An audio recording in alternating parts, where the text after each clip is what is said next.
ஆண்டவராக இயேசு கிறிஸ்துவின் இனிய நாமத்தினாலே இந்த நாளிலே கர்த்தருடைய வார்த்தை நெகேமியா 8ஆம் அதிகாரம் 10வது வசனம்.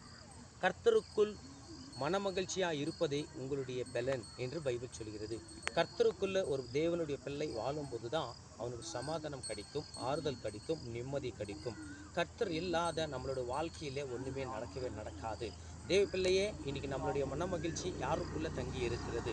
தேவனுக்குள்ளே தங்கி இருக்க வேண்டும். கர்த்தரை நீ அதிகமாக தேடுகிற பிள்ளைகளாக, வேதத்தை வாசிக்கிற பிள்ளைகளாக, தியானிக்கிற பிள்ளைகளாக நீங்கள் இருந்தீங்கன்னா கர்த்தருடைய மனமகிழ்ச்சி உங்களுடைய இருதயத்துக்குள்ளே தங்கும். தேவ பிள்ளையே, எதுக்காக நம்ம வாழ்க்கையில் சந்தோஷம் இல்லை, நிம்மதி இல்லை?